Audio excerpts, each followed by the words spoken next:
Oi, pessoal, tudo bem? Que saudade de vocês, que saudade de dar uma aula para vocês, presencial. É, Hoje eu queria falar um pouquinho sobre realismo. A gente já falou um pouco sobre romantismo e hoje eu queria falar um pouquinho sobre realismo.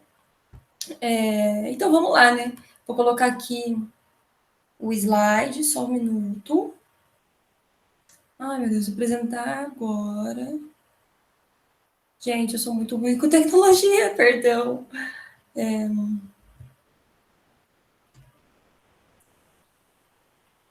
Ai, acho que eu estou compartilhando a tela agora.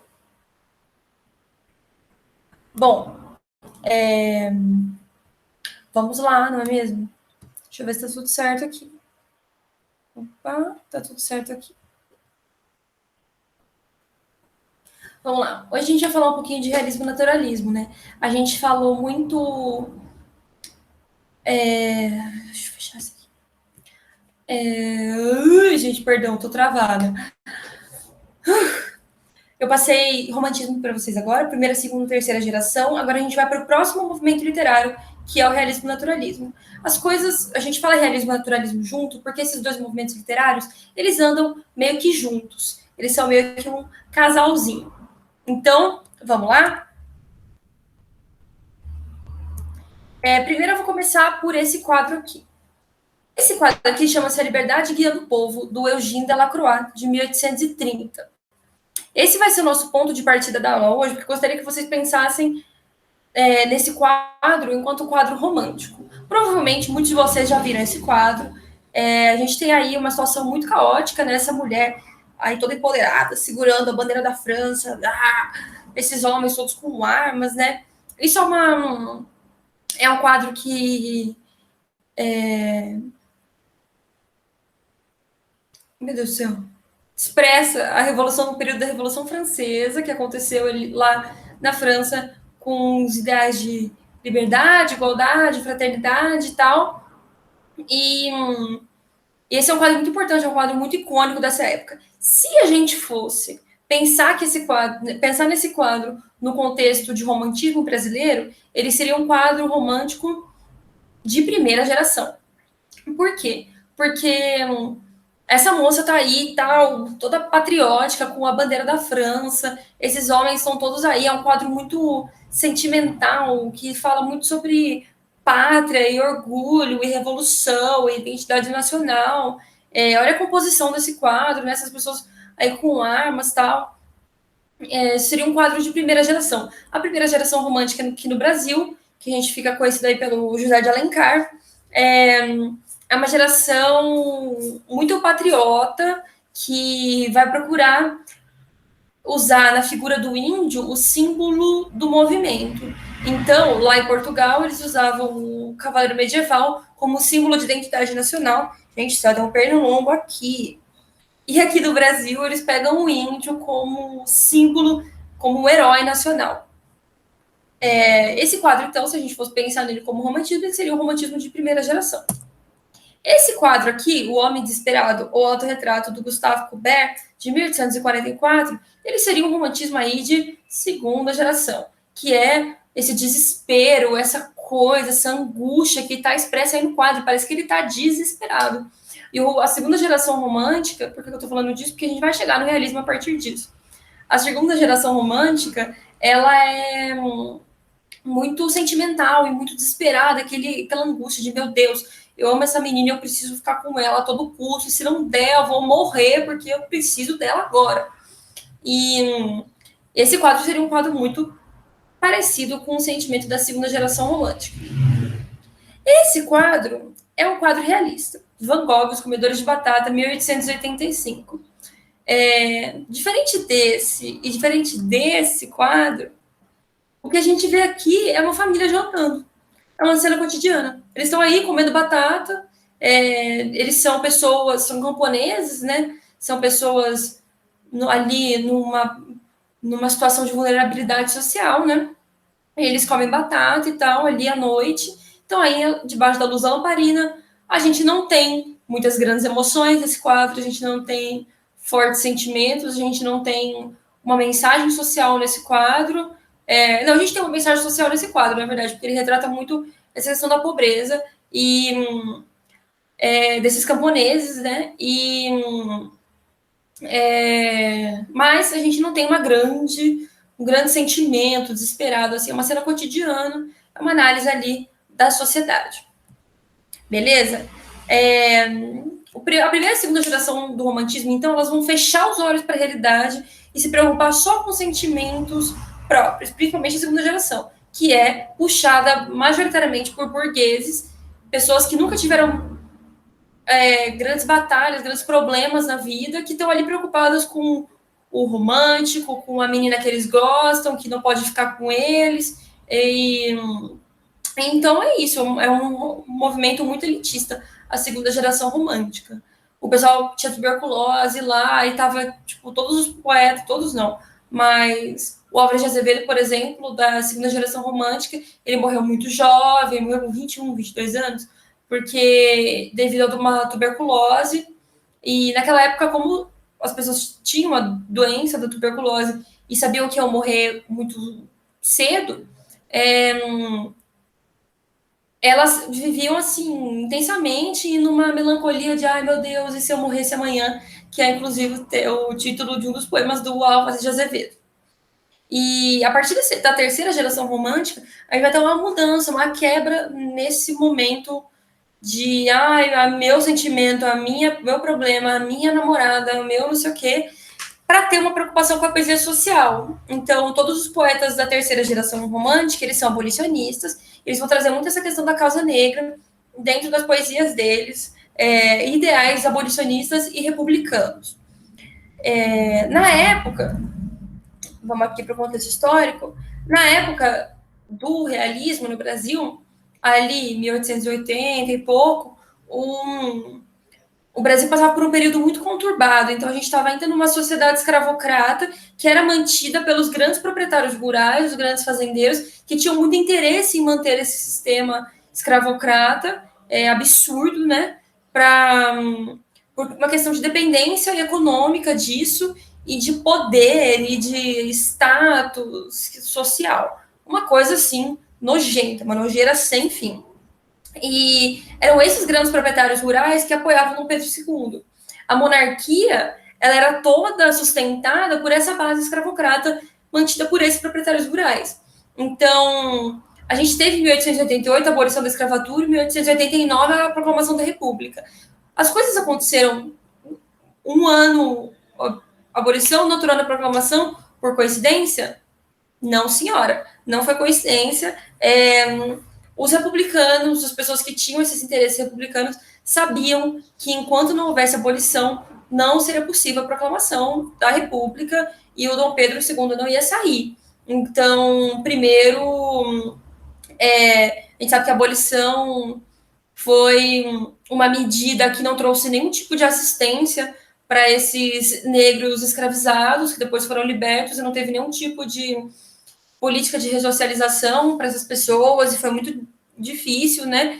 E a gente sabe muito bem também que a Princesa Isabel lá assinou isso não por uma questão de bondade ou de humanidade da parte dela, mas por pressão dos republicanos e uma pressão estratégica ali. Os negros se organizavam maravilhosamente em quilombos e continuavam seguindo, resistindo e tal, em relação a isso, mas infelizmente a gente sabe que a abolição não foi algo glorioso e humanitário que aconteceu, não é mesmo?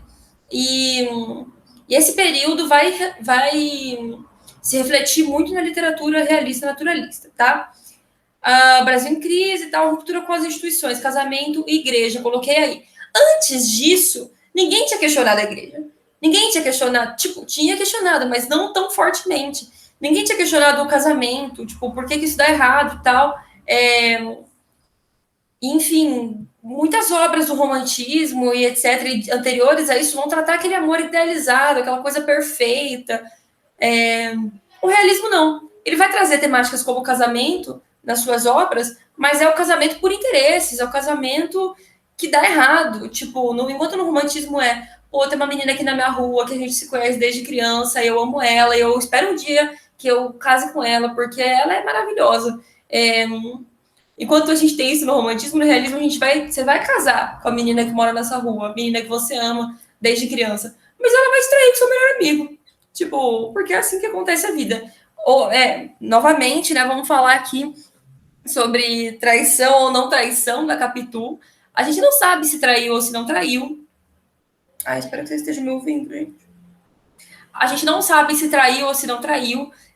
O Machado deixa isso aí no ar e você, leitor, está livre para decidir o que você acha. Eu acho que não traiu, mas também não vou defender aqui piamente isso, porque tem gente que fala, tem vários pontos fortes para ter traído, vários pontos fortes para não ter traído, mas enfim, o casamento, então, do Bentinho na obra Dom Casmurro, para quem não sabe, eu estou falando de Dom Casmurro, da Capitu, do Bentinho e tal, é uma história sobre um rapaz que a mãe dele faz uma promessa de quando ele faz, não sei, quando ele atinge certa idade, 18 anos, não sei, ele tem que ir para o seminário para se tornar padre.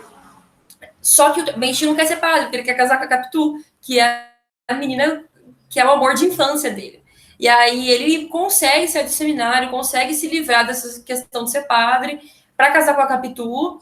E aí eles casam, eles vivem uma longa vida juntos, e aí eles têm um filho, e o filho deles é a cara do melhor amigo do Bentinho. E aí o Bentinho fica, será que é uma traição? E aí ele acaba destruindo o casamento dele por uma questão de ciúmes, que ele não sabe nem se é real ou se não é. Então, nesse momento aí, histórico, o que eu queria dizer para vocês é que a gente está aí rompendo muito com essas instituições tradicionais de casamento, de igreja e tal. Aí trouxe aí uma citação do Gustave Flaubert, que é o primeiro realista que fez uma obra francesa que chama-se Madame Bovary, que trata-se justamente dessa coisa do amor real, não idealizado. E ele fala assim: esforço-me por entrar no espartilho e seguir uma linha reta geométrica. Nenhum lirismo, nada de reflexões, ausente a personalidade do autor. Nenhum lirismo. O que é o lirismo? O lirismo é aquele sentimentalismo, aquela coisa toda delicada. Não. Agora a gente vai ter aqui, ó, tem um objetivo, pá, vou falar o que eu tenho para falar e vai ser uma linguagem objetiva e muito direta. As características do movimento. Trouxe aí crítica social, porque é um movimento que vai criticar ferreamente uma elite burguesa. Por que eu falei de Revolução Francesa no começo? Porque a Revolução Francesa ela tem aqueles ideais de liberdade, igualdade, fraternidade entre todas as pessoas e tal, uma coisa democrática. Só que a gente sabe que na realidade não é bem assim que funciona. E a Revolução Francesa acabou fracassando por isso, porque eles tiraram a monarquia absolutista, mas a burguesia, que antes era oprimida por essa monarquia absolutista, quando ela passa a se tornar elite ali, ela passa a oprimir as classes mais baixas. Então, a própria burguesia que pregava ideias de igualdade, liberdade e fraternidade, quando ela está ali no poder, ela oprime os mais fracos. Tipo, então, de que adiantou, né? Essas pessoas que eram oprimidas vão continuar sendo oprimidas. Retrato fiel da sociedade, então é isso que eu falei. Ao invés de ter um casamento perfeito, maravilhoso, lindo, com uma família de comercial de margarina, as coisas dão errado. As coisas falham. Infelizmente, acontece. As pessoas separam, as pessoas se divorciam, isso acontece. Teorias científicas, vou voltar nisso depois, né? Porque. Mas é uma característica muito importante, principalmente do naturalismo. Nessa época, como a gente estava. Esqueci de falar da Revolução Industrial, gente. Nessa época, a gente estava na segunda Revolução Industrial, então o capitalismo estava aí a todo vapor. Ai, meu Deus do céu, gente, eu esqueço tudo que eu tô falando, eu tenho tanta coisa na cabeça. Mas. A segunda Revolução Industrial. Então, as máquinas, essas indústrias estavam aí latentes, né? Tipo, devorando os homens, os trabalhadores, etc. E esse capitalismo aí, sabe, vindo com tudo para esse pessoal. E nessa época a gente teve também um grande avanço nas teorias científicas. Então, várias coisas que a gente descobriu, que a gente sabe hoje enquanto descoberta científica, são desse período. Objetividade, como eu falei, tem um objetivo, vou falar o que eu tenho que falar sem enrolação. Vou falar aqui, pá, isso que tem para falar, vou direto ao ponto. Razão, observação, e análise. Isso é muito do naturalismo, chamados romances de tese, que é da romance de amor, tá, gente? É tipo, os livros são chamados de romance. Não tá uma passação de carro aqui na frente, gente, perdão. Mas os romances, então os autores, quando eles fazem as obras, eles contam aquela história observando aquilo como narradores observadores, assim, e depois eles analisam isso. Então é como se fosse um experimento social, os livros, tá? Universalismo, então, ao invés daquela coisa individual, a gente vai falar de um coletivo, a gente vai ter total conhecimento dos pensamentos, dos sentimentos de cada um dos personagens e retrato fiel dos personagens. Então, as pessoas vão ser retratadas como elas são, sem serem idealizadas. Então, a mulher que eu amo vai ser colocada no pedestal, maravilhosa, linda. Eu vou falar também dos defeitos dela, vou falar de tudo que ela é, de tudo que ela não é. Há apenas destino, não existem heróis e nem vontade própria. Não tem como, no naturalismo, por exemplo, você ter liberdade de escolha, porque o ambiente social em que você está inserido e as situações pelas quais você passa na sua vida vão ditar tudo, todas as suas escolhas e tudo mais. Não tem como escolher as coisas porque você vai estar fadado a fazer sempre as mesmas escolhas, porque você está ali inserido nesse contexto social, então é tudo previsível. Autores: Machado de Assis, Aloysio de Azevedo e Raul Pompeia. Raul Pompeia, eu não vou dar tanta atenção agora, mas ele tem uma obra muito importante que se chama O Ateneu, que fala sobre um colégio de meninos que moram nesse colégio, e aí tem muita coisa do darwinismo social, que eu vou falar mais um pouquinho daqui a pouco. Vocês vão fazer esse link quando eu falar. Machado de Assis, Aloysio de Azevedo. Machado de Assis é o brabo dos mais bravos, dos top, zica da night, assim. Ele é incrível, ele é maravilhoso. Ele é o maior escritor da língua portuguesa brasileira, assim, tipo, ele é maravilhoso. O Machado de Assis era negro, tá? Apesar de uma tentativa da história de embranquecer o Machado era negro, e a questão do racismo é muito retratada nas obras dele. Eu botei ali ironia, porque o Machado ele vai expor esse racismo horroroso da burguesia dentro das obras dele, mas ele não vai falar que isso é errado. Ele vai contar do ponto de vista da pessoa que é racista esses pensamentos horríveis, para que você, leitor, olhe e pense, nossa, que coisa horrível. Então, tipo, ele é muito irônico nesse momento, ele coloca essas coisas para a gente olhar e pensar, nossa, que horror. Não é porque ele concorda com isso, é porque ele está expondo ali o modo como a burguesia pensa, né?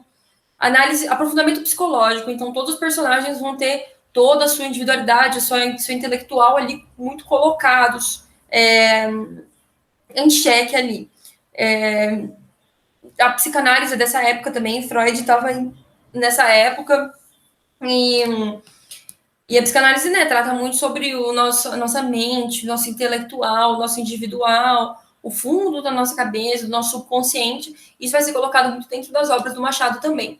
Análise comportamental, coloquei a Lô Capitu, porque ele vai falar muito sobre os maneirismos da Capitu, como ela se porta, como ela fala, o jeito dela, os trejeitos dela, ele vai falar muito sobre isso. Olhos de cigana oblíqua e dissimulada, olhos de ressaca, que ele fala que ela tem.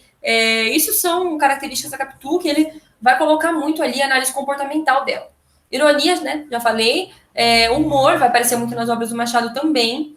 Memórias Póstumas de Brás Cubas, Quincas Borba e Dom Casmurro são as 3 principais obras do Machado. Leia, são obras muito legais. É importante ler essas coisas, né? São clássicos da literatura brasileira, é muito importante que a gente leia. Naturalismo, Aloysio de Azevedo. Esse também é o cara. Ele é o escritor do Cortiço, que é uma obra muito famosa, que é muito importante que a gente leia também. Eu vou falar isso de todas as obras, mas é muito importante que se leia o Cortiço também. Ela está aí em vários vestibulares, né, sendo cobrada nas provas, e é uma obra que traz muitas características do naturalismo, tipo, todas, basicamente.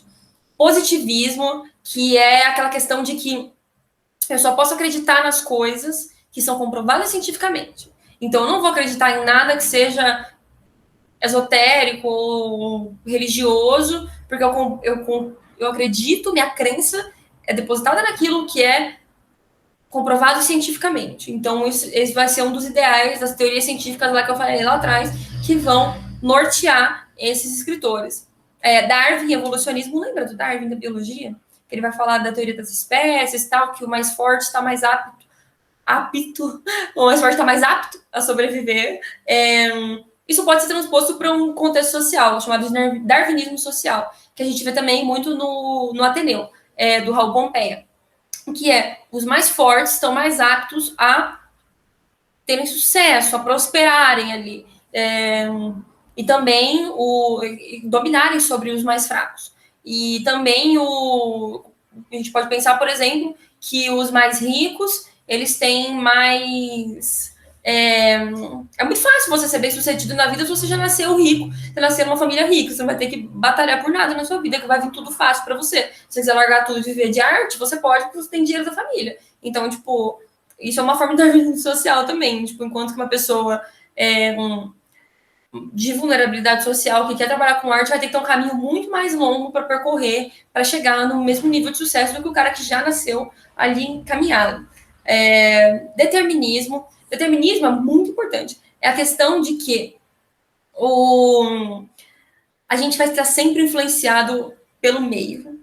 Não adianta contestar. Se eu te jogar num país que não tem nada a ver com o seu, numa cultura que não tem nada a ver com a sua, você vai lentamente se tornar aquilo para conseguir se encaixar ali, para conseguir se adaptar àquele ambiente. Não adianta. Se a gente fizesse com todos os seres humanos em jogar eles em qualquer ambiente, eles vão se adaptar ali, eles vão mudar e para conseguir se adaptar ali. Então o homem é influenciado pelo meio, pelo contexto. Instinto. Não tem como segurar o instinto. É uma coisa que vem da gente, a gente vai fazer o que a gente tem que fazer, porque não tem outra opção. É algo superior, tipo, mais forte do que a nossa cabeça. Não concordo com isso, tá, gente? Pelo amor de Deus, só as características aqui do movimento. O determinismo, voltando um pouquinho, a gente vai ver muito isso no Cortiço. O Jerônimo, que era um português que morava lá no Cortiço, ele era casado com a Piedade, que era a mulher dele, os dois eram portugueses, e eles tinham uma filha. O Jerônimo, quando ele veio para o Cortiço é uma obra do Aloysio de Azevedo, que vai falar sobre o Cortiço do João Romão, que é um muquirana de primeira, um golpista, enfim. E ele vai fazendo várias casinhas, vários barracos, e o Cortiço, que é um amontoado de casinhas, vai crescendo ali, e ele vai virando uma coisa viva, uma coisa absurda. É muita gente que mora lá, e é muita coisa que está acontecendo ali. Determinismo, então, a gente tem dois exemplos claros disso dentro do Cortiço. O primeiro é o Jerônimo, que como eu falei, ele era português e tal, mudou com a mulher dele e com a filha dele para o Cortiço. E o Jerônimo era um homem muito direito, assim. Ele era muito centrado, muito responsável, trabalhava, voltava para casa todo dia, ficava com a mulher, com a filha e tal, fazia o que tinha que fazer, cumpria o papel social dele dentro de uma sociedade patriarcal, né, ali, dentro de uma sociedade machista, né, que o homem sustenta a mulher, que cuida da filha e tal, não sei o quê. E ele cumpria esse papel, assim, perfeitamente, dentro da instituição do casamento. Ele era muito sensato, muito centrado, todo mundo tinha ele como referência de sensatez dentro do Cortiço. Do nada. Ele olha e vê a Rita Baiana dançando. Rita Baiana é a bonitona do Cortiço, ela é a maravilhosa, ela é tudo de bom. Ela dança, e ela bebe pinga, e ela faz sambas, e ela tem vários namorados, e ela recebe a galera na casa dela, faz comida, uma comida cheirosa para todo mundo, tal, uma gostosa. E tipo, mano, a Rita Baiana é tudo de bom, assim. E aí o Jerônimo vê ela lá toda dançando, pá, zoando, e olha e fala, eu tenho que ficar com ela. Acabou, pronto. Acabou minha vida agora e esquece mulher, esquece filha, esquece tudo. Ele joga tudo pro alto e vai ficar com a Rita Baiana para viver de evento, porque os dois param de trabalhar e não tem dinheiro para nada. E eles ficam lá.